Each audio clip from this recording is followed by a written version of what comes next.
7 rounds of Touring Car Series action, a 500 kilometre race as a precursor, and of course over 6 hours of practice, a 40-minute qualifying session and the top 10 shootout complete. And we're now here into the Sunday events of the Bathurst 1000. Welcome along to the stream. My name is Jarman Dalitz.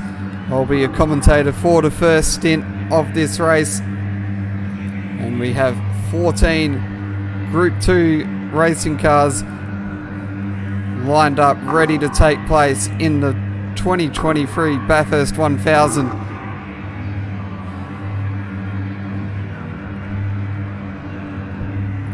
Of course, one of the form cars of the weekend has been the number 95 It's Racing Esports Nissan.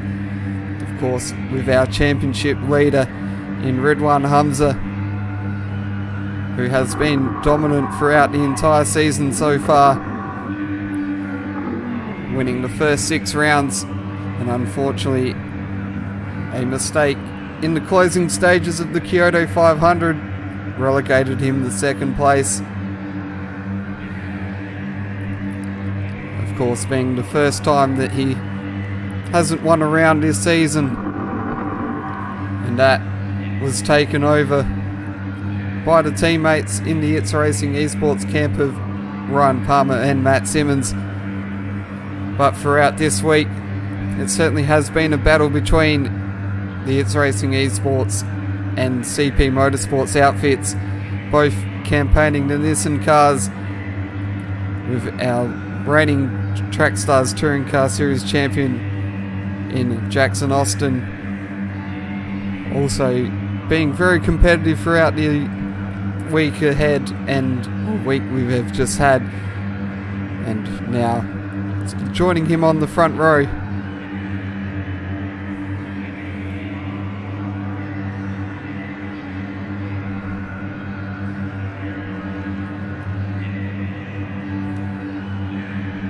as we see there at the front, of course, Nick Vitaso sitting in the safety car at the moment. He'll be participating in a couple of the stints today in the number 32 Mash Spuds Racing Lexus. And at some point he may also be joining us in the commentary box.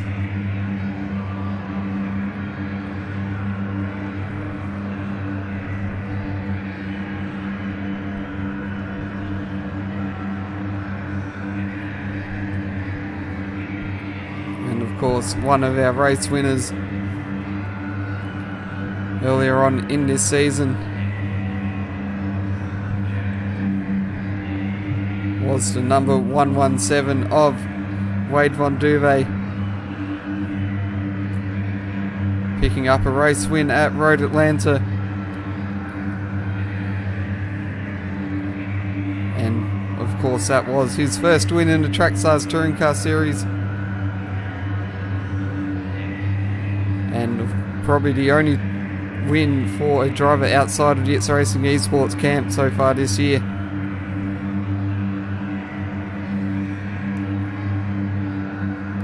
So a quick rundown of the points here. We have Hamza in the lead of the championship on 2,095 points, and in second place is the It's Racing Esports teammate of Ryan Palmer on 1,882.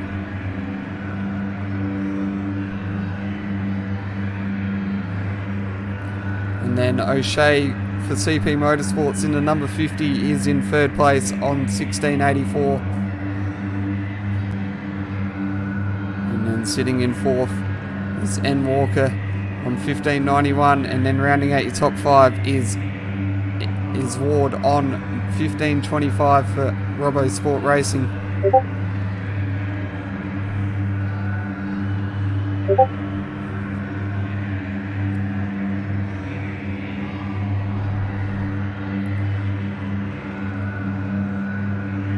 Very shortly we will head down to the grid and play our national anthem, and then give you a quick rundown of events.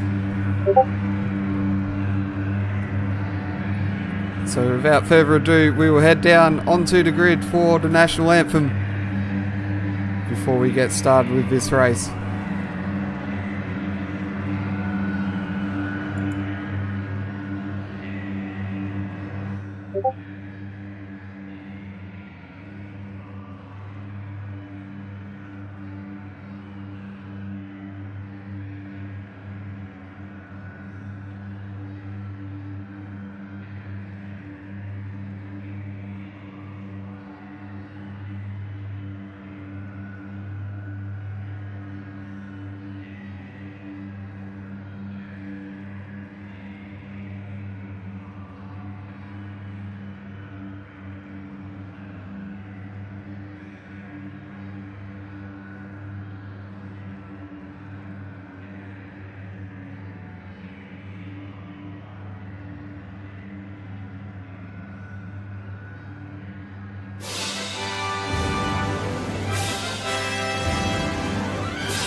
So national anthem played.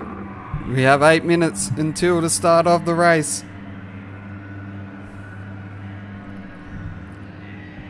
All 14 cars lined up on the grid, ready to go. Grids are set for this race. Of course, the event will be split up into 4 stints. The first part of this race will be 42 laps distance. Then the second stint will be 24 laps. Part number 3 being 35 laps in distance, and then the finale to the race, 60 laps in total for the fourth and final part. And of course, all of that totaling up to 161 laps to make up the 1,000 kilometres that these cars will cover for the Bathurst 1000.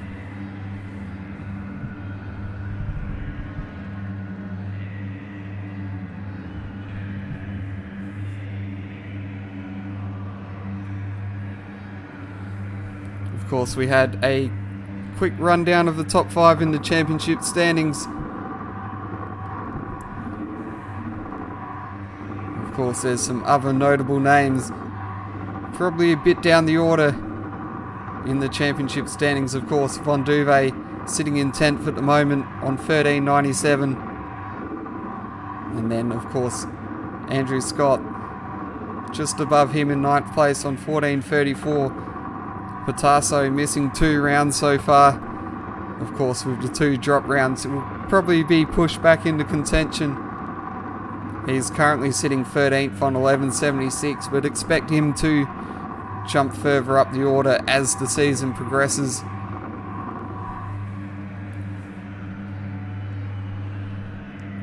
And then, of course, in the team's championship, it's Racing Esports leading the way on 3,977. Second place at the moment is WTC Racing on 3,283. And then in third, it's Smash Spuds Racing on 3,137. then it's very close in the battle for 4th, 5th and 6th.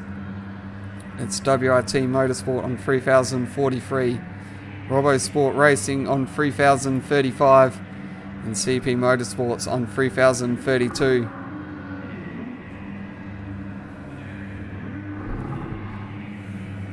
As we're now 5 minutes away from the start of the race, let's have a bit of a quick rundown of what's ahead for us.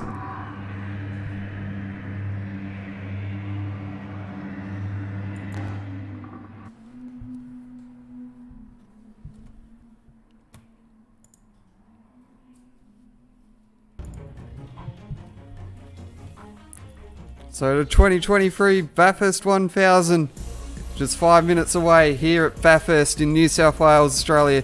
6.213 kilometre track length, 23 turns, and an elevation of 147 metres. Of course, the long, fast Conrod Straight, getting to about 310 kilometres an hour.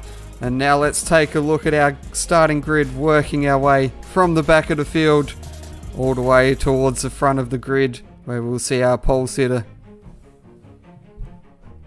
In 14th, missing qualifying, it's Racing Esports 96 of Ryan Palmer and Matt Simmons. In 13th place, it's the WRT Motorsport 151 of Old Man and Auden. Starting 12th, it's the RoboSport Racing 22 of Harcourt and Burke. And then in 11th, it's the new team on the grid, number 55 AGU Motorsport Lexus of Kosterok and Guida. Row number 5, in 10th place, it's the number 11 Massbuds Racing of Lashbrook and Sandwith, and then the teammates alongside number 32 of Patasso and Dowswell in the Massbuds Racing Lexus.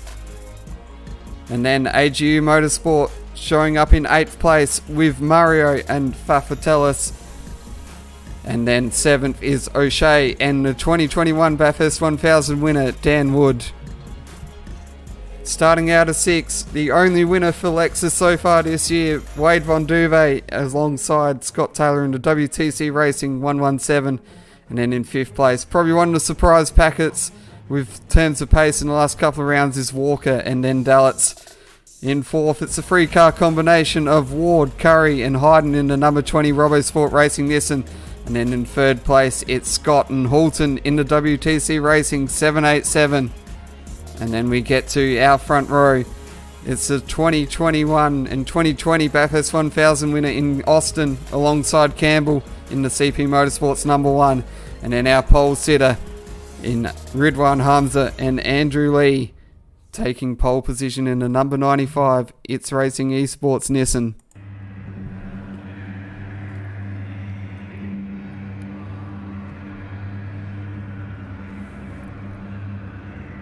So 2 minutes left until the start of the race.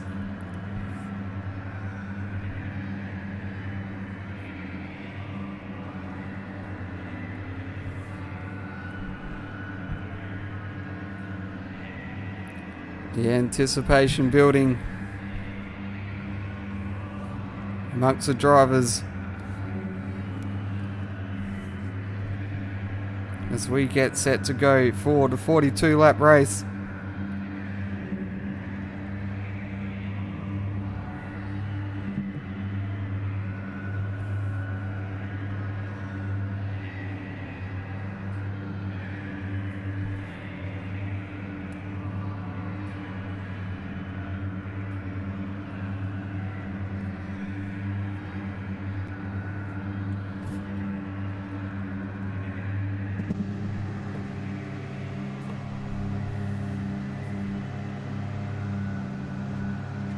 As we see Von Duve there lined up in 6th place. And then our championship leader in Hamza on pole position. Clean air in front of him on the run down to turn 1 at Hell Corner.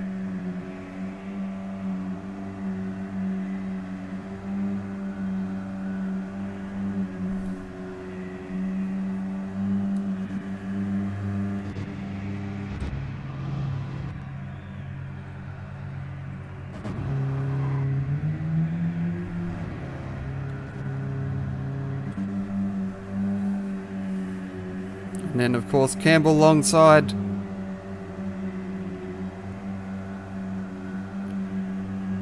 The American getting handed the big task of launching the car off the line from the front row for the Bathurst 1000, as we should be ready to go at any moment.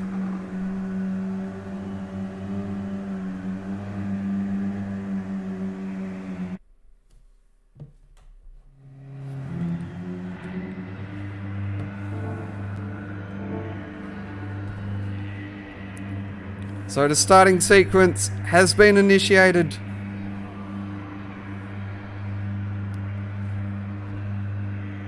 "29 of the top racers in the Trackstars Touring Car Series. The lights go on. Hold tight for a big day of racing as we are underway here in the Bathurst 1000. A good launch there from Hamza, and it looks like he will lead through into turn number 1. As Campbell slots into second place with Scott in third.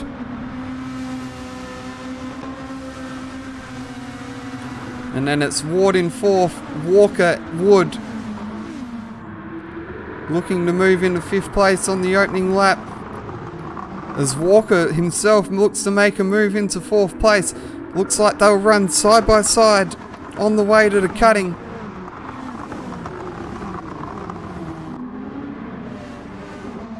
And a bit of contact there, nothing too major, but Wood now makes his way into fifth. With Walker maybe not making the wisest of move there, trying to get into fourth. Got himself hung out to dry there a little bit. As we head across the mountain for the first time, Wood getting all out of shape there. On the exit curb of McPhillamy Park. Manages to gather it back in and keep himself going.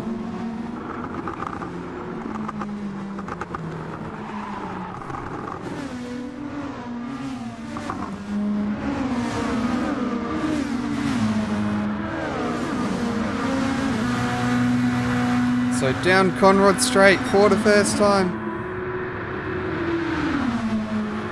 And it's Hamza leading the way from Campbell and Scott in third place.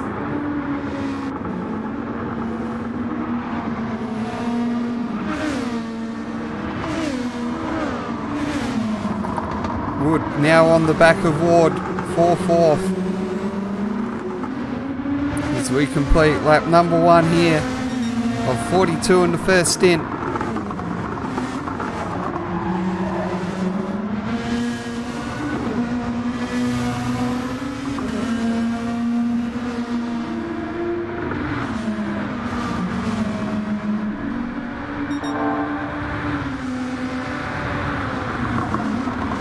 Ward now also closing in on the back of Scott here for third place. And in the background, looks like Faf has moved himself up into sixth place. And one of the big movers early on, Palmer, all the way up into eighth.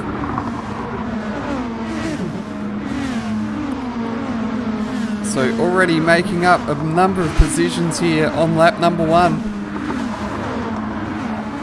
With the 96 starting at the rear of the field.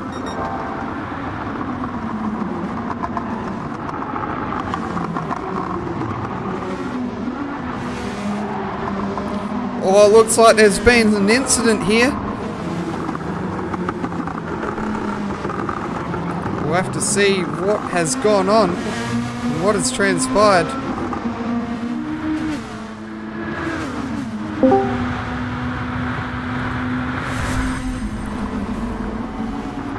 So have a look here, 2 cars side by side in Ando and Ward. Looks like it's caused a bit of confusion. Ando getting into the wall there as well. It's just bunched up the rest of the field. So that has really mixed up the order here.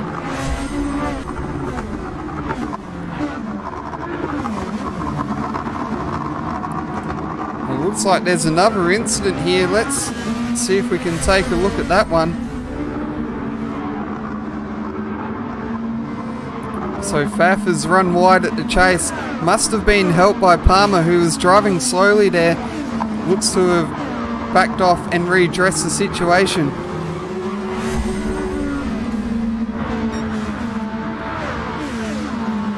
As it does look like I do have a co-commentator here in Nicholas Patasso joining me, so I hope we've got your mic working and everything working smoothly. Welcome along to the coverage, Nick. Yeah, thanks for having me, Jarman. And just pulling off double duties here today with the supercar, in the GTR being the safety car, as well as being the co-commentator alongside yourself. But yes, that was a very good start. Everyone looked very clean on the opening lap here, and not too many mistakes on that first lap. So some very good, clean, respectable driving by all competitors. But it looks like everyone is settling into a rhythm, with Hamza, Campbell, Ward and Woods in the top 4, the lead Nissans, with the first of the Lexus drivers in Von Duvey in 5th place. Yeah, it looks like the order has been mixed up a fair bit though. Looks like Walker and Scott both had to go to the pits to make some repairs from that earlier incident. Probably just a lap ago at the dipper. Yeah, I didn't actually catch that. What? So something happened at the dipper? Was there like a congestion with someone going off? Looked like Scott and Ward went side by side over the skyline, and then oh wow, it just continued on from there. We talk about Bathurst shenanigans, but definitely everyone wants to go for the ultimate prize here at the end of 161 laps here. So any positions you make in that first stint can definitely benefit the second driver or the second stint, which is only going to be a short, fast one in the sense of 24 laps. As we see Ollie Dowswell into the pit lane, looks like he's picked up some sort of damage on his end as well. So it is very tight, it is very narrow around here at Mount Panorama, the 6.213 kilometre, with so many barriers and walls right up close to you. You've got to also remember it is a public road to the patrons in the city council of Bathurst. And it's very, very tight runnings around here. Any small slight mistake, any little touch of the wall, and you do pick up a bit of damage there. And it is very sensitive here, and I have heard that engine damage is very possible around here, Jarman. So we're going to be keeping an eye out on that in these 42 laps. Yes, I can confirm that I have copped damage myself from the engine during practice, so I certainly know how possible it is. And I certainly know I wasn't trying to get that engine damage as well, so it's certainly something that you can't just go out and deliberately try to do. As we see Hamza already out to a 7-second gap. And we look back a bit further down the order, the battle for 2nd, 3rd and 4th. We've got Campbell, Ward and Wood, all sort of nose to tails, sort of about a 6/10 of a second gap between each one of them. But at this point, I do wonder, maybe they're sort of more content to just follow in behind each other, maybe conserve their equipment, as it is a long race ahead of us.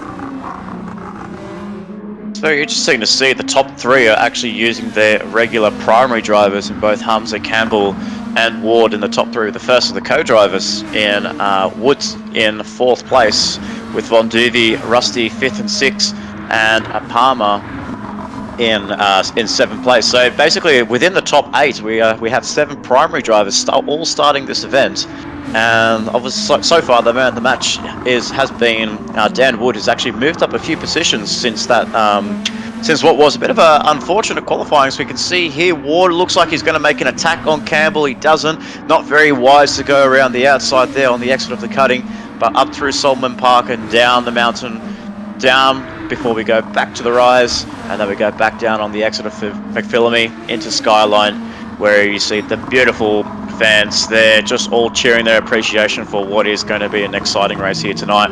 And Wood is on the charge. He wants to make amends after what wasn't a very strong qualifying and top 10 shootout. He looks to make it up in race pace. On 5 laps of 42, he's really pressuring car number 20, which is the first car, which is the only car, I would say, that is running a three-man co-driver team. So those guys are going to have a very fun time themselves, with both Ward, Curry and Luke Heaton at the helm of car 20. Yeah, of course, there's probably a few things to take into account there that Spud has mentioned. Of course, the co-drivers needing to complete 59 laps in the 2-driver team. And of course, it is 35 laps for a 3-driver team. So certainly it'd be interesting to see how these pairings play out, what kind of strategy they take. Of course, you can split it in many different ways. Especially with a 2-driver team, you could sort of do one driver does 1 and 2 and the other driver does 3 and 4, or you could sort of split them up and go 1 and 3 and 2 and 4 for the other driver. So there's definitely many different ways you can achieve your laps, and maybe a stronger team or a more equal pairing can try and do a sort of 50-50 split. As we see, Wood now moved up into the top 3, so that's the 2 CP Motorsports Nissans covering the minor placings on the podium at this point. Ward very much pushing the limit there. Both Ward and Wood were actually pushing the limits at the exit of the cutting there. My goodness, so it's such great limit that they have. But the tyres should be coming into phase now and starting getting their warmth in. So I feel like with Wood, he's definitely got his tyres in a working temperature, but it just didn't really help out on the exit of the cutting, and same with Ward. So they're just losing a little bit of pace to Campbell, who's actually stretched out a little bit compared to Wood in 3rd place. So he's just managed to hold his own here, Campbell, obviously being the sole the non-Australian on this grid here tonight, and he's doing a very good job on his debut outing with CP Motorsports for so far. What is a great job for Campbell to be debuting in his first Bathurst 1000 here at Trackstars. It's going to be absolutely amazing to see where him and his teammate, or his experienced teammate in Jackson Austin in Speedy Tyres, who won the Bathurst 1000 in 2020, be very interested to see where those guys end up at the end of the 161 laps. But Ryan Palmer has made a lot of ground here, starting from 14th and last place all the way up to 6th. That's a very remarkable job that he's done so far, trying to get the 96 or 96 up as high as we can towards the grid, so that way he can put his very experienced driver and Bathurst champion in 2022 in Matt Simmons behind the wheel of the Nissan GTR. Yeah, of course, that is the defending champions of the Bathurst 1000, that combination of Palmer and Simmons, so they'll certainly be looking to get themselves well up the grid, maybe complete a Chaz Mostert style last to first in this event or edition of the event, and of course they're off to a good start, up into 6th place already.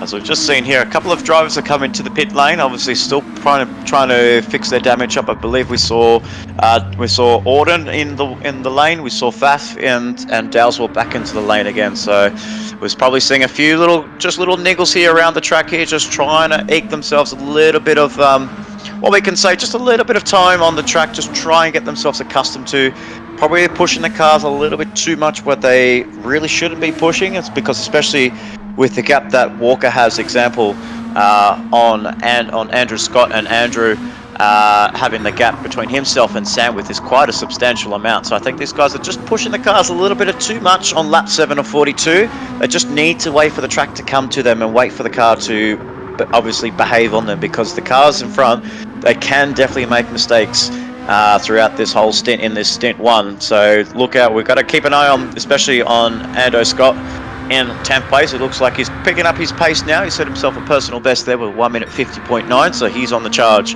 to try and close the gap into 9th place, which is held by Sam with. Yeah, obviously Ando trying to make a bit of amends here for the earlier incident. Unfortunately, just collected the barrier on the exit of a dipper, and that probably gave him some of the damage. Of course, the likes of Walker, Wood all following behind also got caught up in that. Wood was a bit more fortunate that he could get through without any damage, and he's sort of reaping the benefits here as he's moved up into 2nd place ahead of Campbell. We did miss that on the stream. He's done a good job here, Dan Wood, up into P2, and has got himself well clear of Matt Campbell in third place. Oh, Ward looks like he just collected the wall there up towards Repart. He has actually picked up damage from that, so that was a massive hit on Ward there. You can see there he loves an oversteering car, does Ward in card number 20, but I think just he got a little bit too much there, whether it was snap oversteer. Oh, he actually got on the curbing there, so that's one of the other danger zones here. As much as it helps benefit with the car turn in, it doesn't really help with the entry and exit of the Great going up to McPhillamy. So unfortunately, he clipped the wall there. He is on the controller, and when you are on the controller and you do pick up damage that early in the stint, it does not feel good whatsoever. So I have a feeling he'll definitely be coming into the pit lane very shortly. Yeah, you can see he's lost a lot of time there across the top of the mountain and down Conrod Straight, and he's allowed Von Duve to really close into him. So probably, the smart move there. He's just dived into the pits, and because, even myself on the wheel in practice, I've noticed that I've lost a lot of time once I pick up damage. So this is probably going to be one of the stories of the race, is that drivers may be making mistakes, getting themselves out of sequence, and probably the driver that does make the least mistakes may be the one that comes out on top at the end of each stint.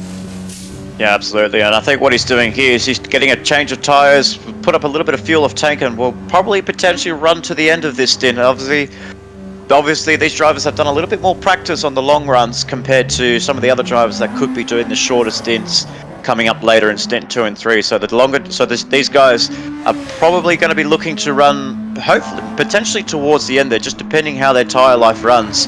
At the end of 42 laps of this 6.213 kilometre Mount Panorama circuit, but that actually has promoted Ryan Palmer with that mistake from Ward up into the top 5, so that's very good. He's got himself a good healthy gap between himself and Harcourt in 6th place, and as well there's still a good gap between himself and Von Duve, and Von Duve still so far the fastest of the Lexus drivers in 4th place, doing a very nice job there, closing up a little bit on Campbell but still holding his own in P4. Costarock and Sam with the other Lexus drivers in 7th and 8th place, doing a really nice job there. Costarock holding his own and bringing in his brand new team, AGU Motorsport, into the series on its debut with a very nice, stunning livery. Obviously, with the backing that Costarock has with his army duties and navy and air force duties. Obviously, he's managed to bring them on board to Trackstars Racing Series and create a team of his own here. So it's really awesome to see a brand new team and a brand new livery on the track here for the great race that is Mount Panorama, and doing a really nice job in the opening stint in P7. Yeah, they've worked really well. They've sort of scrambled to get everything together between Kyoto and Bathurst when this new team was announced as taking over the entry that was vacated by ISA Esports. So they've done a brilliant job to get themselves organised for this event, and of course an appearance in the top 10 shootout straight up was some great reward for their efforts. And it looks like Costarock just sort of about 1.7, 1.8 away from its Hardcore ahead of him.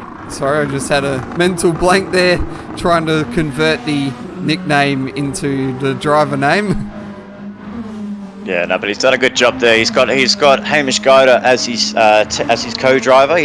Unfortunately he was the man that qualified the car. Unfortunately, just missed out of the top 10. So Costarock is in the car for the first stint and really just trying to hassle the car 55 and move it up as high as he can. So whether that's going to be Costarock finishing off the stint in the last one, or whether he's going to go back to back, we'll find out. As Jarman actually mentioned earlier, there are a lot of strategies in stint running on who's going to do what stint and what works, what doesn't work. So maybe depending on the driver's skill, depending on lap speed.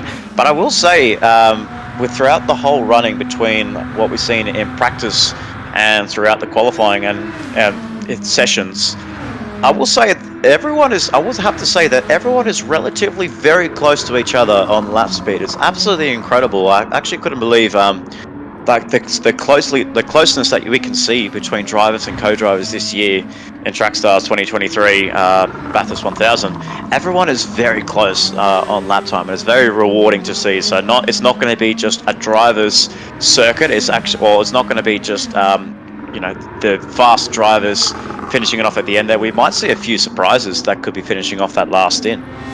Yeah, there's probably a few guys that, you don't know who could really take the reins for the car at the end. Of course, you never know. So, obviously, I think Duram has probably shown a bit more pace than Woods during practice, but who knows, you could still see Wood, who's probably a more experienced driver with these occasions, take the reins for the end of the race, or you could see Duram maybe take control of his own destiny, especially in the battle for a position in the championship. Yeah, absolutely. And I think it could be just that driver. It could be just the driver mentality that the primary driver just wants to finish the last race of the Bathurst 1000, the last stint, which is going to be a long one. It's going to be 60 lap stint. So essentially, we would have definitely crossed 101 laps or 100 laps of the great race, and then we'll only have to do 60 more laps to navigate around the circuit. So I think definitely we could be seeing a lot of the primary drivers in the car, but then as well, you'll have to look at some other teams that have some very strong lineups, such as the 96 and 95. We could potentially see a bit of a swap around with some drivers, or we could even see Hamza, who's leading the way by a very healthy margin in first place. We could even see him finish the great race in Stint 4. And anything could happen, and it's because it's going to be a long day, and it's going to be a lot of fun around Bathurst. Yeah, of course. Yeah, 95, 96, both have strong co-drivers, of course. The number one as well, piloted by Campbell at the moment. He has a really strong driver in Austin, who has won the Bathurst 1000 on 2 occasions in 2020 and 2021, so he's certainly got the experience in the great race, and he could be a driver to look for that he will finish off the race and will probably be very much in contention for the win. I just noticed as well, following along with Palmer, that he did pick up some front aero damage at some point, and he has been soldiering on with that, obviously preferring to take track position over heading to the pits and clearing that damage, so it must not be affecting him too much in the grand scheme of things. I think definitely over the top of the hill you will feel the aero, the front splitter not really working as much, because you do lose a lot of downforce as you are coming through these windy sections, through Solman, through the Grades, through Reed Park, and then up towards McPhillamy. You won't be able to take the car as flat as what you would say if you were in the qualifying or in the top 10 shootout. So he'll be hampering himself through the corners. In the straights though, he might be able to benefit a little bit with a little bit more straight line speed coming from that 96. And so I think that's probably the reason why he's not really coming into the pit lane yet, because he obviously thinks he's still got enough relative speed compared to the likes of Von Duvey and Campbell ahead of him. He's actually closing up on those two guys, but still he obviously is believing to himself that he wants to stick to plan A and just run the stint out till he gets to the pit window, and then he'll repair the damage. So obviously it's not affecting him so far if he's in 5th place, and he's doing a really good job there to go from 14th to 5th in the opening 12 laps of this race. Yeah, of course. Track position could be vital there. Of course, the safety car could come at any point, and that could give him a bit of a free kick there, that he could dive into the pits and make those changes that he needs to get him to the end. Costa Rock just closing up on Harcourt there a bit. Probably the closest battle, one of the closest battles we've got on track at the moment. Costa Rock really closing in on Harcourt. That we actually saw, from previous shots, we did also see Andrew Scott closing up on Les Sandwith for the battle for 8th place. So he was actually closing up towards the 11 Ultipac Mash Buds racer, down towards the back there. So he's obviously on fresher tyres, a little bit better on fuel. He might be just putting himself up into a position where he can overtake Sandwith very shortly. But we're doing we're having a bit of a very nice quiet run here. Not too many battles around the track, not just yet. We can see Ollie Dowswell having a few incidents himself, picking up a lot of damage in a few occasions in 13th place. Gordon in 14th place, obviously himself picking up a fair bit of damage, but I think he's actually been lapped by one of the leaders, hasn't he? He's actually been lapped by the top three. Yes, both the first two cars are ahead of him now. The first two, there we go. So Hamza's already lapped Gordon, and on lap 13 of 42, who is still leading the way by a very healthy margin. But this battle still rages on here between Costa Rock and Hardcore. They're actually doing very well here, but they've actually starting to invite a little bit of the battle pack between Sandwith and Andrew Scott in 8th and 9th place. They're starting to close up a little bit, but not by much, because Sandwith doesn't know whether he has to look ahead or look behind, because he's closing up on Costa Rock, but he's also seeing the purple 787 from WTC Racing right behind his rear wing as well. And there it is right there. So he wants to look ahead, but he can't, because he needs to try and keep Hando right behind him in these next few stints. Even Walker's actually closed up a little bit after his early incident with Scott in 10th place. So look for him to come through the pack if he starts to get some clean running and close up within the next few laps on what could potentially be the battle for P6 if these guys close up on each other. Yeah, sort of have been keeping track of Walker's gap relative to Ando, and it has been staying about the same since they've come out to pit. So obviously both of these guys have sort of found the lap time that they want to do, and they're probably just sticking to that a bit and continuing to punch in those laps. Yeah, it's definitely opening up. Walker has started closing in a bit now there, as Scott has approached the back of Sandwich. So you could probably say that maybe Scott is being possibly hampered a little bit, or being slowed up by sitting behind Sandwich. So it'll be up to...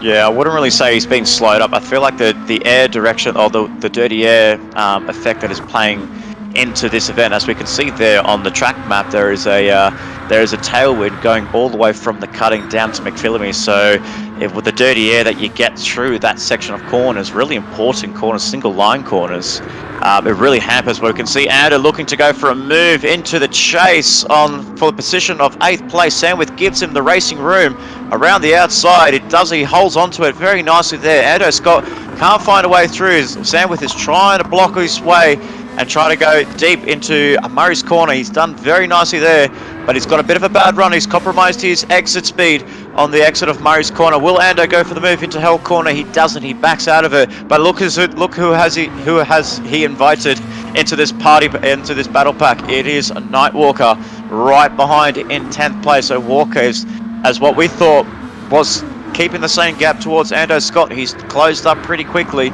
But yeah, going back to my point there, the dirty air up the top of the hill and that tailwind as well is probably hampering Ando a little bit on pace, and that's probably why he's allowing Sandwith. But he goes around the outside, going towards the cutting. Wow, this is absolutely incredible racing between car 11 and 787. They're still going side by side. Who will give in as they go up towards Solomon Park? Bit of a tail wag there from car 11.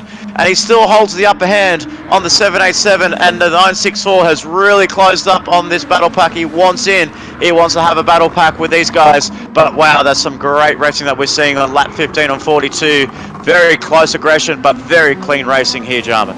Yes, Ando has, I would say he's probably measured his aggression here. He's certainly looking to make a move, but he's also not doing it trying to do it at the expense of damage to himself or anyone else. So some great driving there by Ando. Could probably have pushed the issue a bit more. Let's see what he can do down into the chase. Can he get the job done this time around as he closes in that gap? Now under a tenth of a second. He goes to the outside this time around, and he gets the job done. He sweeps around the outside of Sandwith into 8th place. And Walker running wide there. Oh, he just keeps it off the wall there. Good save by Walker in car 9. 6-4. Unfortunately, that gives Ward the position into the top 10, and whilst Walker has to clean his tyres up a little bit, but that was very close. It almost looked like he was going into the barrier there. Very good save there by Walker for WRT Motorsport. That's actually promoted Ward back into the top 10. But what I did notice as well, Jarman, in that battle pack with Sandwith, he actually does have a bit of damage there. The front left and front left suspension and front splitter in the car 11 does have damage, so that's probably why he was that's why he was losing a lot of time on the straights there. But I mean, even with damage and trying to battle Lando from Griffins all the way up to Solman, that was an absolutely epic battle pack. That was an absolutely epic battle that those two were having.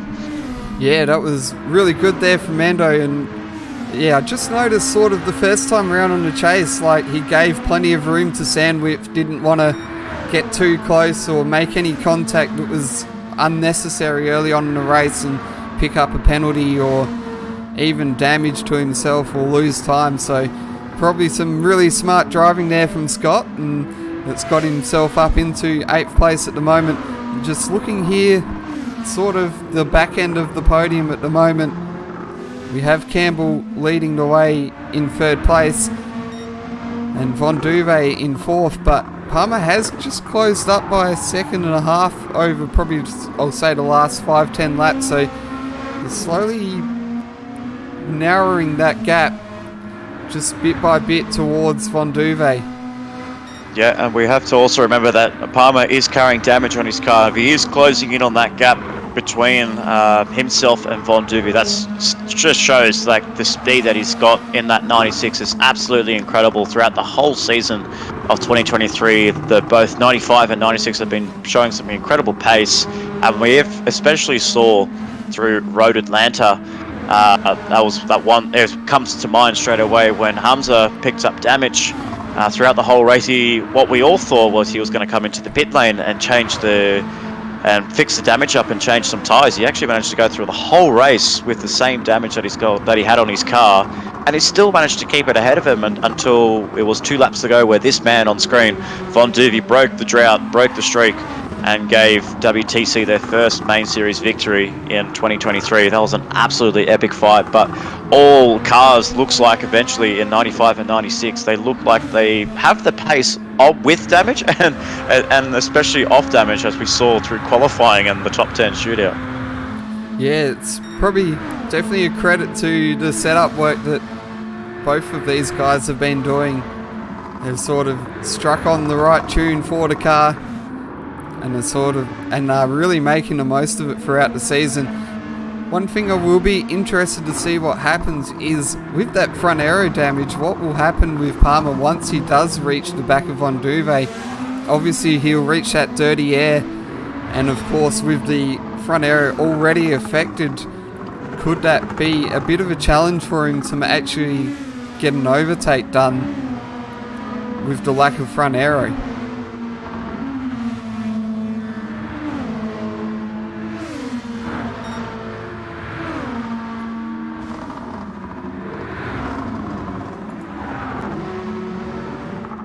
As it looks like Nick's just dropped away for a second, so I'm sure he'll rejoin when he is ready. Sorry, I did have my microphone muted. I was having a bit of a nibble before I get myself into the car for the next stint. And but no, guys, what I was going to say was it's very hard. Well, Duve's actually been one of the harder drivers to actually overtake, because he's a very strong driver. Drives very cleanly, puts the car in the right position at the right time. But any time that you really get close to him, he will definitely make you work for it, and I think he'll do the exact same thing. He won't know that Ryan Palmer behind him has damage on his 96 Nissan GTR, so he's just still driving the speed that he can get from car 117, and he's still looking like he's tracking along very well there. He's not really closed up a little bit to Campbell, maybe just gathering a few tenths here and there, but I think the man that is coming through the pack very quickly, it is Ryan Palmer. You can see that gap closing very quickly, and we can even see in the foreground, we can see the gap between both Hamza and Dan Wood has really stretched out, and in nowhere near any picture shots whatsoever. The be considering themselves a close pack for P1 or P2. But my goodness, we're still on lap 18 or 42. We still haven't resolved who's got 6th place here, Jarman. These guys are still battling hammer and tong, but Ando Scott is right behind.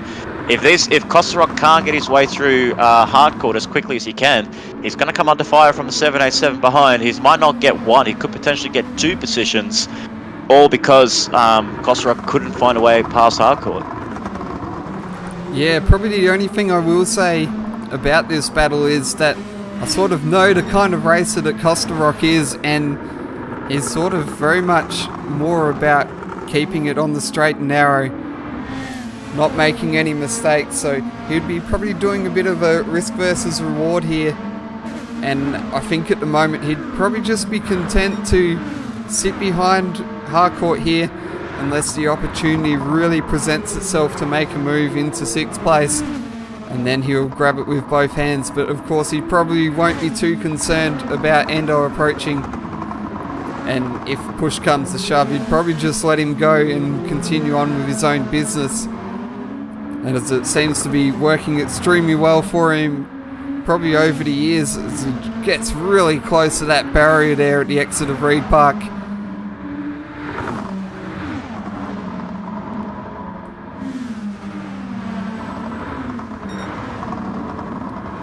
I think, there's been an incident here, and that's engine damage for Ando.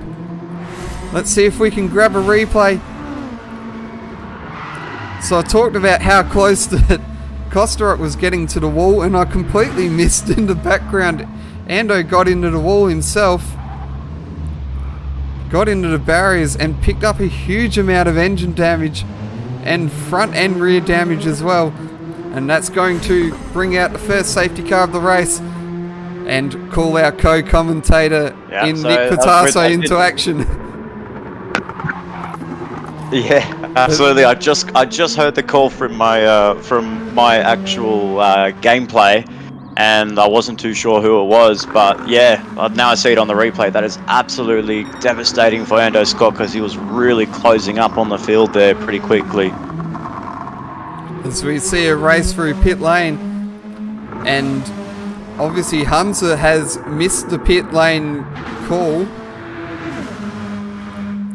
so Wood has dived into the pits. He's come out in 2nd place. Hamza probably, thankfully, has managed to be ahead of the safety car coming out.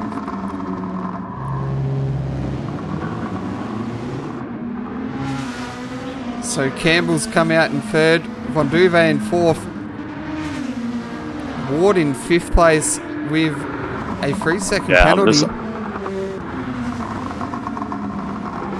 And then Palmer having to fix that damage, and Gordok's just run wide into the fence under safety car.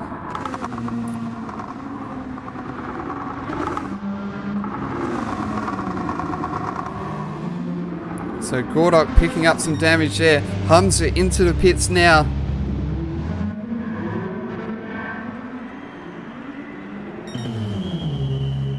He'll complete his pit stop as we just reach the halfway point of this race.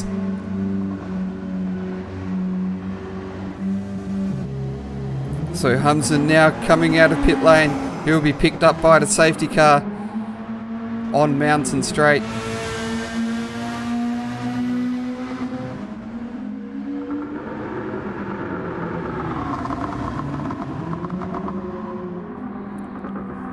So our safety 95.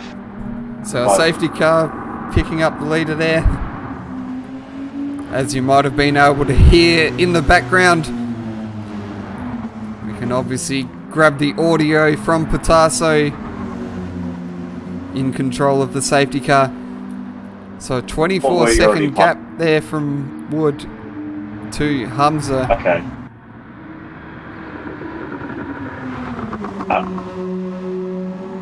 Okay.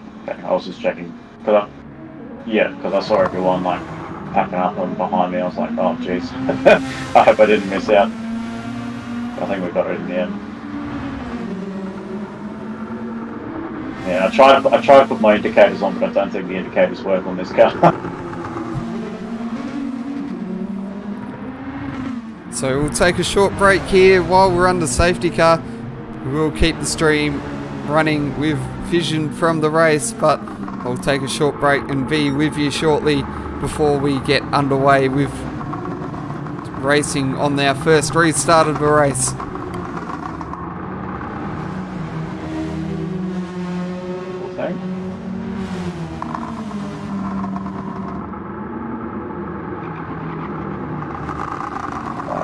Drop the speed to 120.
So welcome back.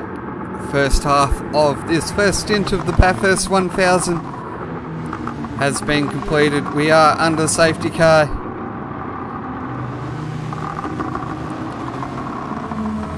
Unfortunately, due to the incident from Andrew Scott here, right at this exact moment on the track a few laps ago, to see if we can grab a replay of that.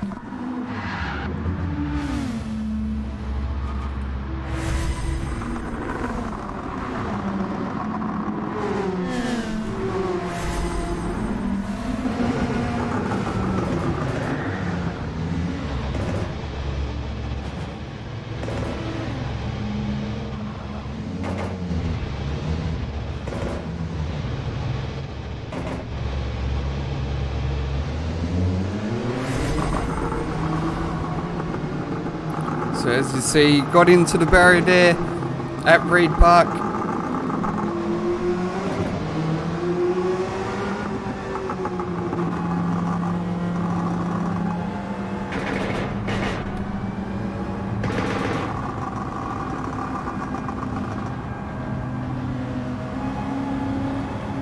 So we see the wave bide now for the car of Auden, who was a lap down. Like, yeah, he was definitely a lap down on the lead runners, so he's regained his lap again. He'll be back on the lead lap. And you'll probably say one more lap under safety car before we get back into racing again.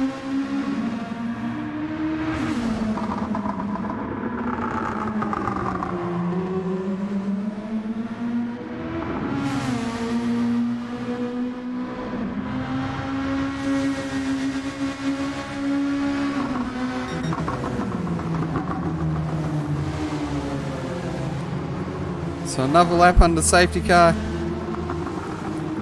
And the order as it stands, the end of lap 22, it's Humza in the 95, leading Wood in the number 50. Then in third place, it's the number 1 CP Motorsports teammate of Campbell. In fourth place, we have Von Duve in the number 117 Lexus. And then Ward in fifth. Harcourt sitting in sixth. Kosterok 7, Walker 8th. Sandwich 9th. Palmer in 10th. He's dropped off the pace there. Not sure if why he's down in 10th. That is a very strange one, actually. And then Faf in 11th. Scott in 12th. And then Dowswell in 13th. And then we have Auden rounding out the field. He'll rejoin on the lead lap. Looking possible that he may be even able to rejoin the tail of the field. He does have a long lap around though to catch up.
So field brought down to 100 kilometers an hour. The safety car now accelerating away from the field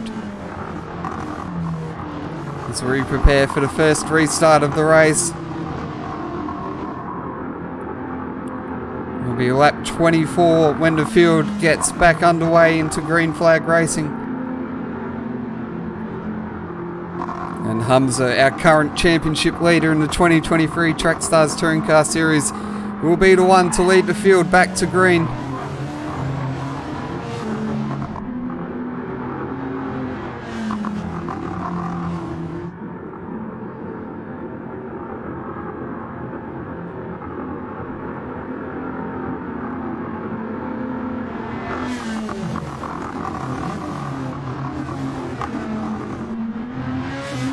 And Humza gets on the accelerator again. And we go back to green flag racing here. Lap 24 of 42 in the first stint. Humza runs wide in the hill corner. That opens the door for Wood. Wood moves alongside and into the lead of the race.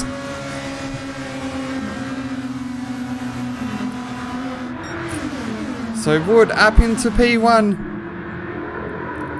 Heading into Griffin's Bend on the restart, and it's Wood for CP Motorsports in the number 50, leading the way from Humza and Campbell.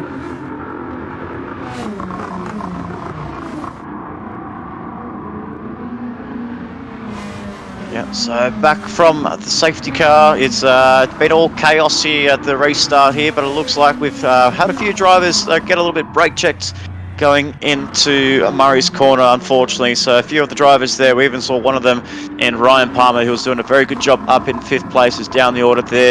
You can see Faf with a 3-second penalty next to his name there. So all that congestion, there's a lot of congestion when it comes to the safety car restarts here at Mount Panorama. So it's all about just trying to gap yourselves as much as you can and try not to get too much contact. And unfortunately for those 4 guys, one of them actually being Andrew Scott, who actually did come into the pit lane and did call out the safety car due to his engine damage, transited back into the pit lane again. So the WTC boys are hard on their games when it comes to pit lane practice, and they seem to be doing a very good job there, keeping himself ahead of Ollie Dowswell in 13th place. But it is now Dan Wood that is actually leading the way in this stint here on lap 24 of 42 over Hamza. So it looks like, from what I saw there, maybe Jama can confirm for me, he actually managed to get Hamza going into turn 1 or potentially turn 2. Hamza ran wide into Hell Corner. Oh, right, there we go. I just so did not it catch opened the that. door for Wood to get alongside down Mountain Straight, and he used extra momentum to clear himself into the lead. But Hamza certainly isn't going away from this very lightly, as he's just brought the gap in under half a second, and he's bringing himself right onto the tail of Wood here. Of course, with those bonus points on offer, there's certainly plenty of incentive for drivers to go hard for to win here, and Hamza will certainly be looking to add some extra points to his championship tally.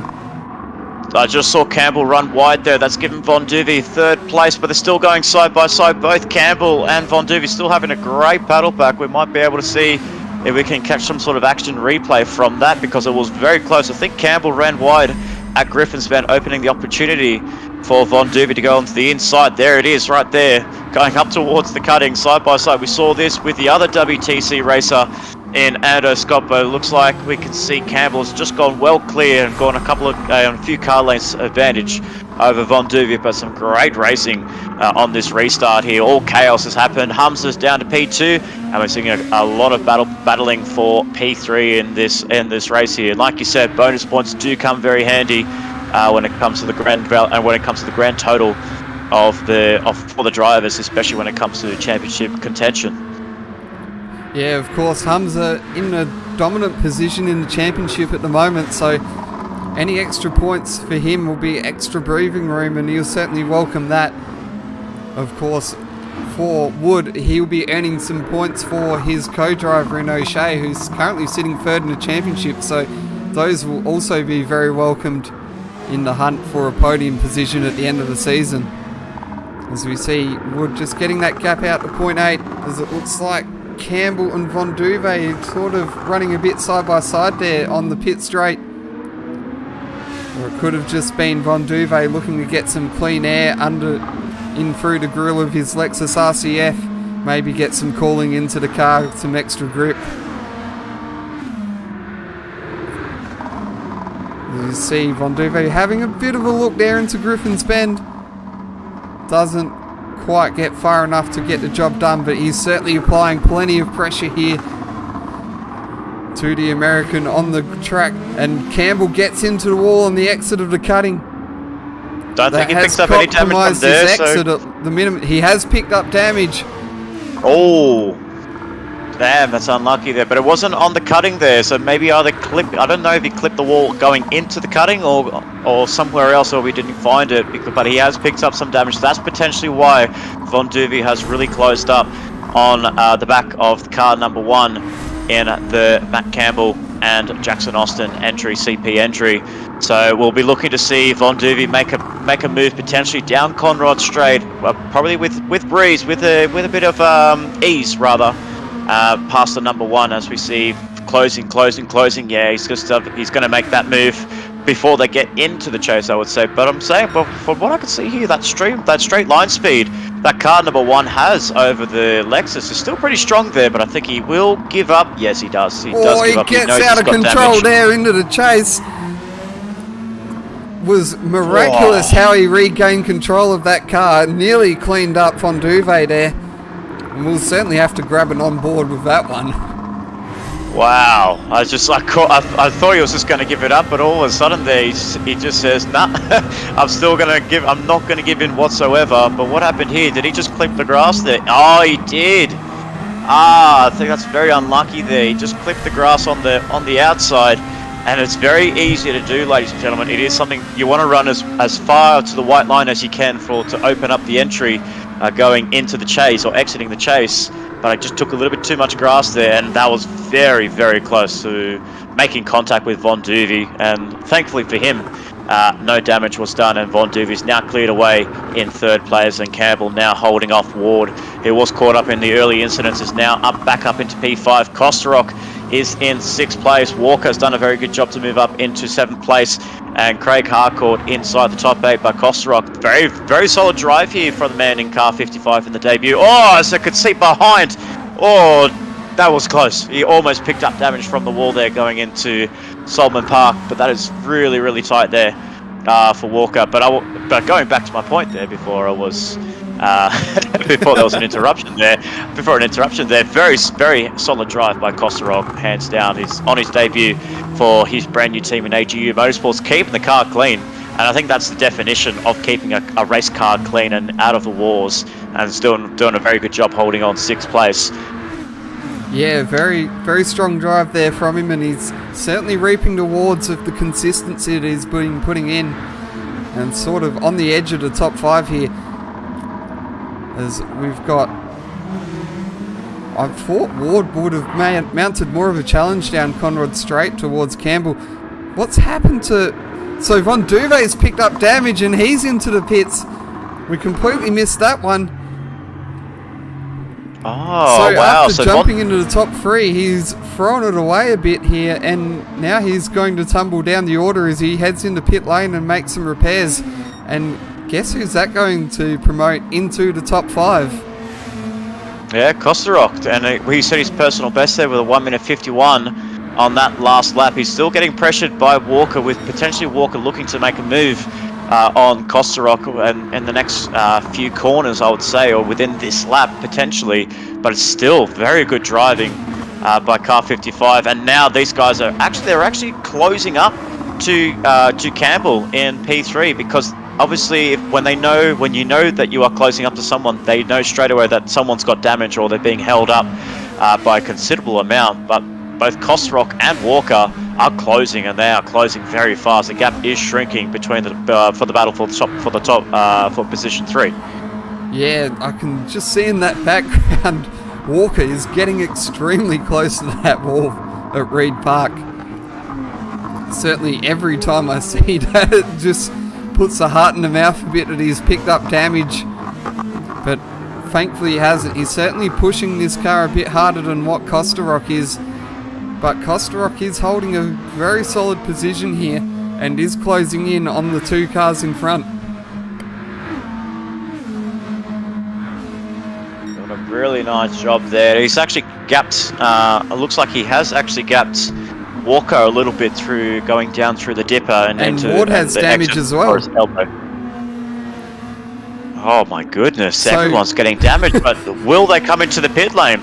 No, he doesn't. So both Ward and Campbell have damage, front left suspension and front splitter damage. And the man that's keeping his car clean in Kostarov is in a prime position to potentially make some moves on this paddle pack, but he's trying to keep the man in Walker and car 964, who is on the charge, who's on the recovery drive. Gabans goes defensive there. Kostarov holds the inside line. Walker will have to do it the hard way and go around the outside. Can he outbrake the Lexus in these Nissan GTR? Oh, damn close quarters there between the 2 drivers. And it looks think he's like giving that position back. Oh, there's a bit of contact there, and we were just singing the praises of Kostarov, and now he's picked up damage himself, so we'll have to see what has happened there. Has he done that into the corner, or... Looks like I think he just tried to outbrake himself a little bit on Nightwalker, and then you could just see that he has given way to Walker. Obviously he knew he was at fault there, but then again, just once you pick up damage and you make a mistake, you just lose all that confidence, and the confidence that Kostarov had in his 55 unfortunately has gone from bad to worse. He's now got Palmer right behind him. He won't be fighting that one whatsoever. He'll definitely be coming into the pit lane, but I wonder if Walker actually got away with that, because his car looks pretty clean, but I don't know if there's any damage on the 964, and if there's no damage, we could potentially be seeing another contender for the podium positionings, as we see Palmer now overtake Kostarov. You can see there Kostarov really fighting the wheel in the 55, and just like I predicted there is no damage on car 964, so this could potentially bring this car into the play for the battle for 3rd position, with both Ward and Campbell having damage on their cars, and they haven't really skipped away there, but Walker's got the cleanest car out of those 2. Palmer's not too far behind as well, so Palmer could potentially put himself into contention in this race later on. Yes, so obviously Walker going to have a bit of advantage there from the cleaner car. And he'll probably gain a lot of speed down the straights. But of course, Palmer coming back at this group as well. So he'll want to vie in for a podium position in this first stint. And certainly setting himself and Matt Simmons up for a great position for stint number 2. Absolutely, and he was actually caught up. Sorry, I will say he was actually caught up on that safety car restart. So did have to come into that pit lane to fix his car up. So he's actually done a remarkable job to actually put himself into P6 as Ryan Palmer. So after all the kerfuffles there with the safety car restart, he's still back inside the top 6, potentially going to be fighting for the top 4. Podium positionings we'll find out very soon, but we have seen a change of the lead a few laps back. It is Hamza now retaking the lead over Dan Wood, and has still got a very good margin over the car number 50 there. You can just see that car 96 really, really strong around the mountain. Just didn't have the best opening lap after the safety car restart, but has managed to keep his tyres back into working temperature. And is now holding on to P1 with Dan Wood right behind. Campbell and Ward third and fourth, with Walker, the man on the charge, as well as Brian Palmer in 5th and 6th place. As then we have in 7th, we have Hardcourt, and then Ando Scott as well. He's actually closed up a little bit on these guys as well. He was also caught out on that safety car restart. He's now back inside the top 8 after being the victim of the gruelling engine damage that he got at the bottom of the hill. Yeah, so Hamza recovering nicely there into the lead. Wood, of course, surrendering the lead. But yeah, as you say, Ando sort of having the snakes and ladders of his Bathurst stint here. And now he's in the pits again, and that brings Dowswell up into 8th place. So Dowswell, Fonduve into 9th, and then Scott sitting in 10th, but that's going to promote Kostarock up into 10th as well. Yeah, very unlucky for Kostarock there. I was actually looking to see how he would fare if he had been keeping the car clean, but unfortunately it looks like we see Anders actually gone for a tyre change as well there, so a bit of a strange strategy there for cars 787, like I said. Looks like he's picked up a penalty on the way in. And it's just gone from bad to worse, unfortunately. So 787 not really having the best time here at Mount Panorama, with heavy damage on his car. Ward's moved into 3rd here. Oh, he's moved up into 3rd. Has he got damage on both sides of his car now? Or is it still he's on had one that side? for a while. Oh, I thought it was only on the one side. Okay, so now that makes more sense. Bad exit there from Campbell, and that's going to give Walker to run down Conrod Straight as he tucks into the slipstream, moves out, and yeah, he's easily going to make advantage of the damage on Campbell's car. So Walker crossed into 4th place. Campbell did think about making another attack towards taking that position back, but thought better of it. And now so Walker up into 4th. Palmer is the next man that is going to be on the charge here. It is right back here. He's right back in the play here, ladies and gentlemen. The man starting from last, getting caught up in plenty of incidents at the opening few laps, getting caught out in the safety cars, now back up into 6th place, is going to definitely make a move on Campbell, potentially up Mountain Straight. As we can see there, he's got the grip advantage, he's got the slipstream. He's going to go left, he's going to go right. Where is he going to go? He's going to have to do it around the long way. Campbell saying, nah, you're not taking the easy route down through Griffins. Will he actually outbrake the 96, or will the 96 hold it around the outside? It is very close quarters, and around the outside goes the 96 on car number 1. That is a spectacular move by Ryan Palmer in 96. Great driving there, great awareness by Matt Campbell in car number 1. So that's Palmer up into 5th place. Walker still hasn't found a way past Ward yet, so this could be losing him a bit of time to Palmer, because he knows potentially Palmer's got the outright speed compared to Walker, but Walker needs to get past Ward as quickly as he can if he doesn't want to get overtaken by Palmer, and we could be seeing a very tasty battle for P3 in this race here, with Hamza and Wood clearing the pack in 1st and 2nd place.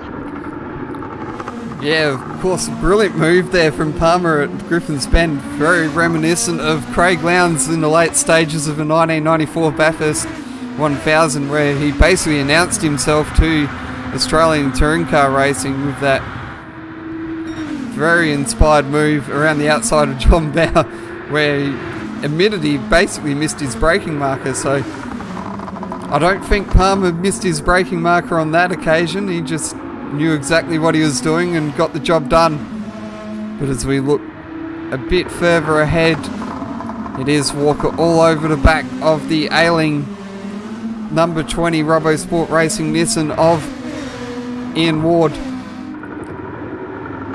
And he is all over the back of him, looking for a way past.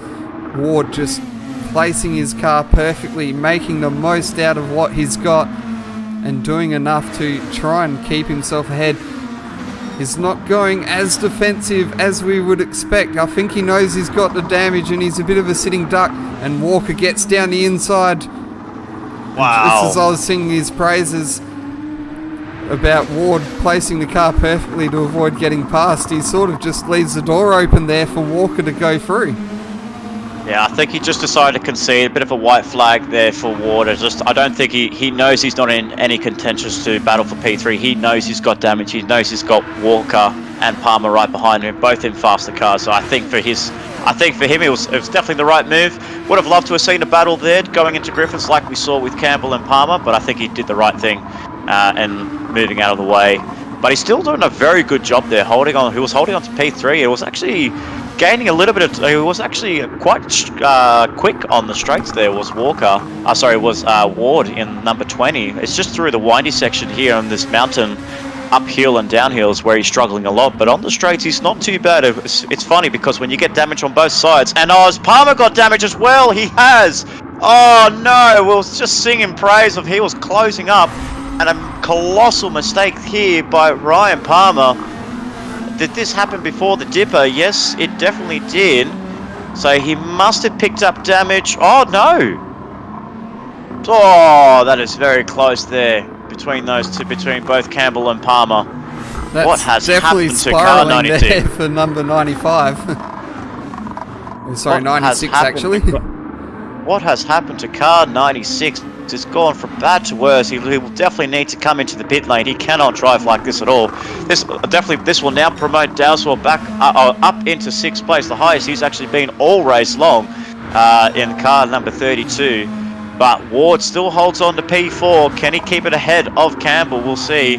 But it looks like Campbell did get caught up on that incident with Palmer as well. So now we'll have to potentially, the gap is still quite big, 12 seconds between Campbell and Punce in Ollie Dowswell, but could potentially Punce close up. He did make the move on hardcourt a few laps ago, but Punce could be another factor in this, and he could potentially move himself up into the top 5 if he keeps the car on the track. But we've still got about 7 laps, I believe. 9 laps of racing to go here at Mount Panorama. Yeah, and one we've got to look out for as well, who is on the charge, is Von Duve.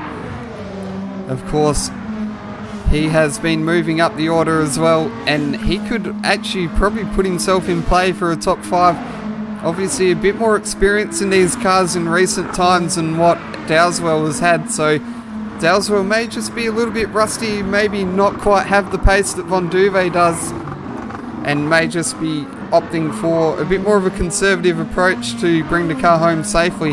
Von Duve may just use that bit of extra speed that you see from having the more recent experience and regular running in the cars to get ahead of Dowswell, as he sort of is starting to close the gap up here a little bit.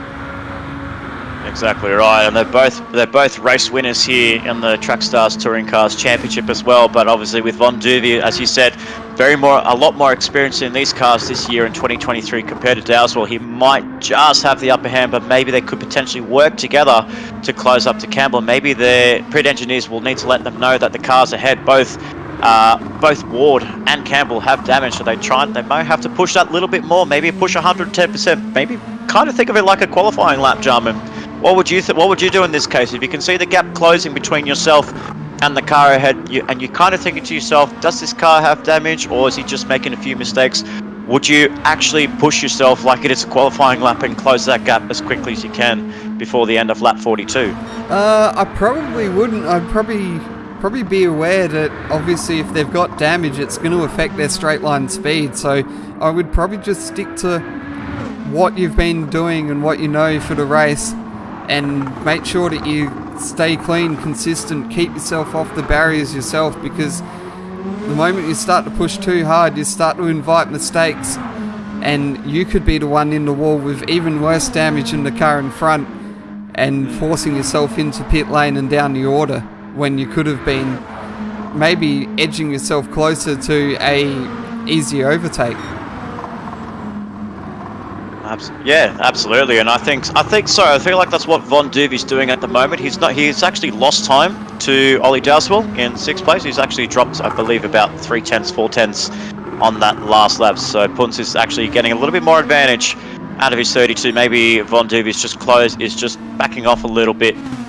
But we actually did see there, he actually dropped 2 seconds on between the gap between Campbell and Punts there, and that was over a lap there. So if you kind of do the simple maths here, it could be very close towards the end of the finish for Dowswell and Campbell. It's a very exciting finish towards the end of this race, with Hamza leading the way over Dan Wood. Walker finally getting that move on Ward only 4 laps ago, up into P3, getting WRT on the podium positionings, with Ward with heavy damage on Ward's car and also damage on Campbell's car. But Ollie Dowswell right behind these. He's put on he's taken off 3 seconds of Campbell's time. It's very incredible pace that the 32's got, but obviously Campbell's got nothing to fight for, and Punts is the man on the charge. He's set his personal best on the last lap as well, 1 minute 50.4, so he is flying, trying to get a top 5 in the 32. Yeah, he's definitely done the opposite of what I just mentioned about 2 minutes ago. Instead of playing it conservative, he's certainly started to put the hammer down and is certainly charging towards this gap between himself and Campbell in an attempt to earn a top 5 finish here in this first stint and set yourself up with a good starting position for the restart. I just clipped the wall through the grate there as he goes up through Solman. He just manages to escape the wall on the right hand side there, so he's really exploring the track limits there, and he's gone personal best in that sector as well. So if I know Ollie Dowswell very well, as he's been a co-driver and part of the MSR Foundation since 2020, I know the man very well. He is a qualifying man. He's a qualifying nut. His race pace has never really been known to be very strong, but when it comes to qualifying races and qualifying runs, he's the man when it comes to qualifying hot laps, and he's making that car, he's making this session think it is a qualifying session. And look at the time he's actually getting on Campbell, and even on his sector times. This is absolutely incredible late pace running from Ollie Dowswell. He's closed up. He's thinking it's a qualifying session. The qualifying was done 2 days ago. Ollie, just slow the car down. Don't put me in the middle of the pack here. But I know him very well. He wants to go for. He knows he's going to get that P5, and he sets himself a 1 minute 50.1. So again, going faster than the previous lap here. So he's on the charge. If he can get Campbell, I don't know if he's going to have enough time to get Ward, because from what I can see on the map there, the map is quite big between Campbell and Ward. Yeah, there's about 6 seconds between Campbell and Ward, so probably not enough time for Ward to be under threat, but you never know. Maybe Dowswell can find himself in the 49s and really start putting the hammer down. As I just see that Hamza has dropped into the 48s with his fastest lap, so a very impressive lap time there from him. And we were just saying, qualifying the shootout fastest lap was a 48.1, so that is some very impressive pace there from Hamza in race conditions. Also have to remember throughout the top 10 shootout, the tyre and the fuel burn was completely switched off for all drivers, just to give it their absolute 110 pure maximum pace. We nearly saw Andrew Lee could have potentially got himself into the 1 minute 47s. It looked like he just made a few mistakes at the top of the hill at the start of his lap, and he just really cost himself a little bit on that time there. It kind of reminds me, as Von Duvey gets very sketchy on the exit of the Depot, kind of reminds me of the lap that Brody Kostecki set in this past Bathurst 1000. You set yourself up going up Mountain Straight, just runs a little bit wide, a little bit tail happy on the exit of Hell Corner, but he still managed to gap the field by over 6/10 of a second, and by the end of it, it was actually really strong qualifying pace. And even with Lee, he knew that he could have got himself a bit of a lower benchmark than what he set there. So he was happy that he got pole position, But I think, deep down as a hard racer that he is, and a hard, you could kind of say like a one lap nut that is Andrew Lee, he definitely would have wanting a 47 at the end of it. And I think that kind of inspiration is setting towards the drivers now. As the fuel tank runs dry, the tyres are still sort of fresh, and they're just trying to get in their best laps at the end of the day. I've just seen the 48.3 there from Hamza on the screen. So he is really edging towards the pole position time that was set by Lee yesterday. So he is really showing the pace here, as Palmer now closing in on a top 10 position. He does have the number 11 at Mashspuds Racing Lexus of Sandwith in front of him to try and get past.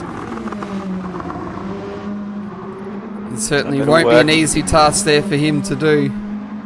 Yeah, absolutely, but I think Sandwith knows that car behind is very strong up the top of the hill, and especially on the straight. So I don't think he will be fighting this position as much. I think he just wants to keep the car 11 clean, wants to bring it home, so that way Lashbrook can get himself into the car and Stint 2 and just give it his all, give it his best shot in Stint 2. So Sandwith doing a very nice job here on his second race here at Trackstars Racing Series Enduro. So he's doing a very good job here. Just unfortunately didn't have the best runs throughout Kyoto. We did see towards the end of the second stint he was facing in the wrong direction at the end of turn 1, but so far he's still getting a lot of experience. He is the TS2 championship leader in 2023, so it's all racking up the miles and getting the experience for potentially what could be for a free agent in Sandwith to potentially move up into the main series, as we see Ryan Palmer go onto the inside, but it's now on the outside. Sandwith might have to defend this. He might let it go. He's actually pushed him off into the grass there. A little bit of contact there, but what Sandwith did there, he actually backed off the throttle.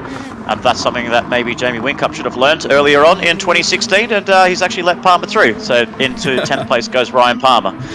Yeah, I think Whincup was trying to do the same, but I think there was the added complexion of Garth Tander screaming in from behind as well, that he was trying to give McLaughlin the position back whilst also keeping Tander behind. So he probably should have just let Tander through in that case. But Sandwith coming back at Palmer here, tries to get down the inside, nearly makes the move stick.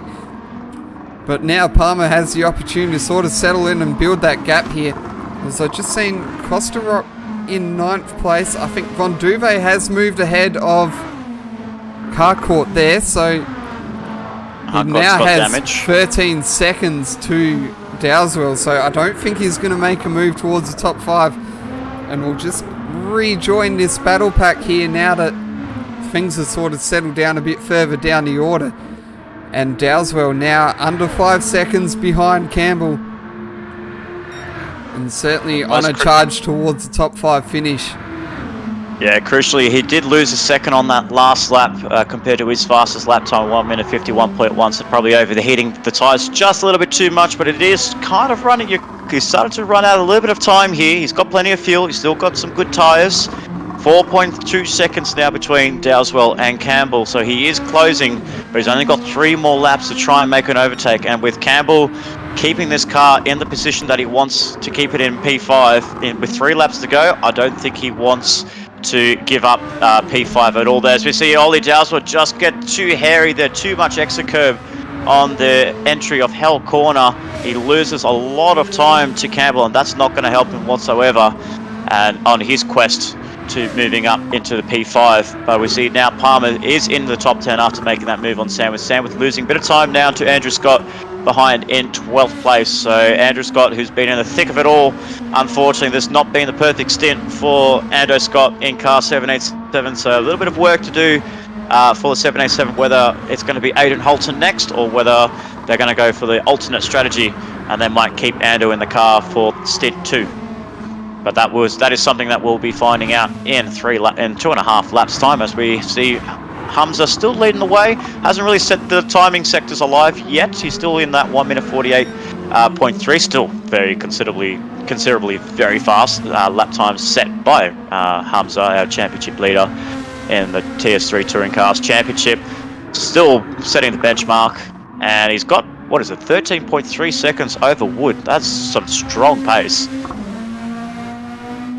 Has Wood actually cracked into the 48s or 49s in this stint? No, he's only done 49.5, so definitely hasn't cracked the 48. So, but yeah, has cracked the 49. So a reasonable pace there from Wood, but certainly nothing like what we are seeing from Humza here today. And that number 95 combination is going to be a very formidable one here today.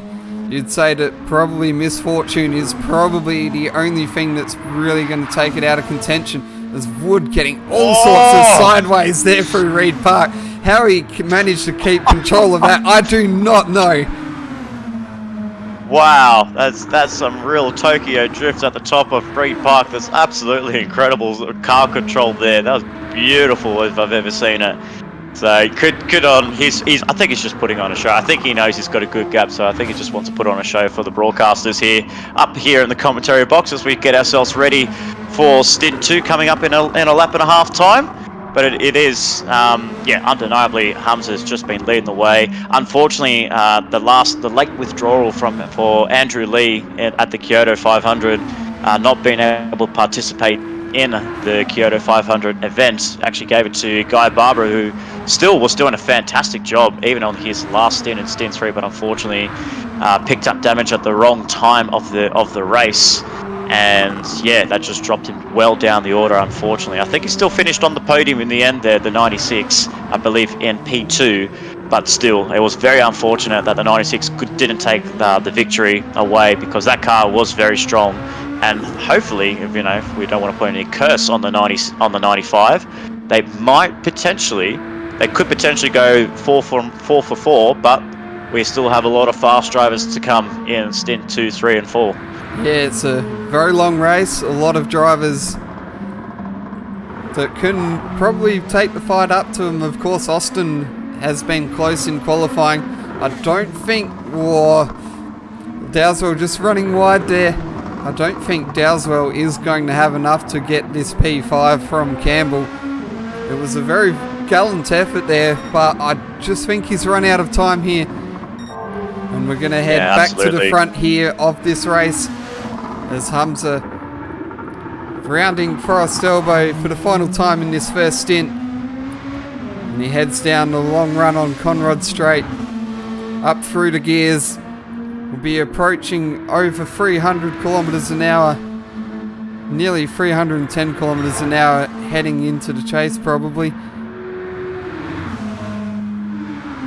No, just clicks over the 300. On that one. Yeah, he's gone purple. So let's see what he can do at the end. But a brilliant drive here, overcame that little error on the restart, but still managed to assert his authority here in the first stint. And Humza rounds Murray's corner for the final time in this stint number 1, and he'll take the checkered flag here and pick up some crucial bonus points and a fastest lap on the final lap. Wow. That's absolutely incredible there. Huge congratulations to Ridwan there to pick up stage 1 of the Stint 1 here at Mount Panorama for the Trackstars Racing Series Bathurst 1000, going to the 96, picking up some crucial bonus points next to his name. Dan Wood piloting the number 50 into P2, but I think the man of the match so far, I will have to give it to Mr. Nightwalker here in car 964. Top drive, a brilliant drive by the 964 to put it up into P3 at the end of Stint 1. That's a very solid drive by the WRT lead man in Walker. Ward has done an even better job nursing the car to the finish line, with damage on both sides of the car, finishing in P4, and Campbell as well, also nursing damage in P5. If that was any other driver, they would have come into the pit lane to fix that damage up, but not those two, not Ward, not Campbell. They finished from 5th. Dowswell couldn't close the gap, unfortunately, still 3.3, and he finishes in P6, but he'll be very happy with that recovery drive, since after his mishaps in the early events of the early running of this event. Von Duvey 7th, Ryan Palmer finishes inside the top 8. Kosterok, after what was a very good performance by him overall, I'll still give him a very good praise for Kosterok in that stint. In 9th place, Harcourt 10th, Ado Scott in 11th, Sam with 12th, Faf 13th, and Gordon in 14th place.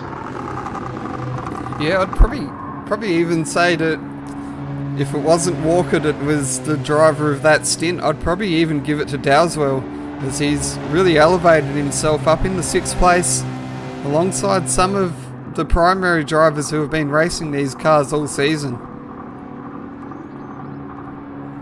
Yeah, absolutely. So actually, yeah, you're definitely right there. So within the top within the top 6, there's 2 of them are actually the co-drivers in both Wood and Ollie Dowswell. Obviously, Wood was part of the 2022 championship in Trackstars Racing Series, so he definitely has a handle on these cars. But Dowswell, after making his return to the 8-hour Trackstars Racing Series 8-hour Le Mans and not being on taking a hiatus away from Trackstars Racing in general, he's definitely done a very good job to get that car into P6. So very committed drive there by the man in car number 32, and a little bit of pressure on myself now to try and keep that car in the same position. So we'll see how we go. Yeah, I think I can even vouch for how much pressure I'm feeling at the moment. I'm sure you're feeling it just as much. That we've certainly got 2 co-drivers that have put themselves in strong positions, and now we're going to have to back them up ourselves.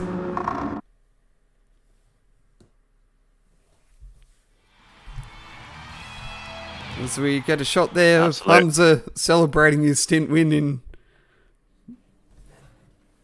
what will be essentially a makeshift victory lane. So obviously we've quickly ran through the results there.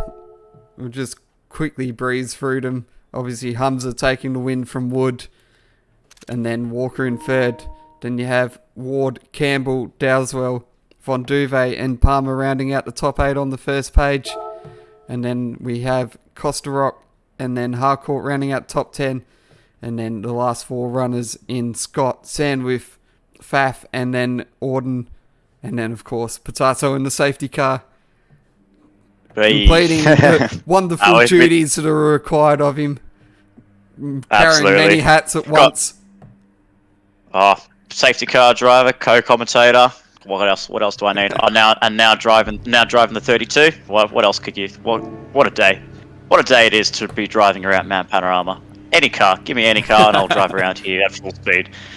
The Porsche Cup was actually a very good race as well earlier on. So if you didn't catch that already, do go back and watch the stream of the Pro Class of the Porsches in race 1, 2, and 3. That was broadcasted by our lovely Jarman Dallas. But I will be getting myself ready to get into the car. So thank you everyone for tuning in. And whether Jarman is going to be jumping in the car himself in this stint or maybe back in the comm box, we'll find out very shortly. But on my end, it's thank you. And I'll talk to you guys very soon.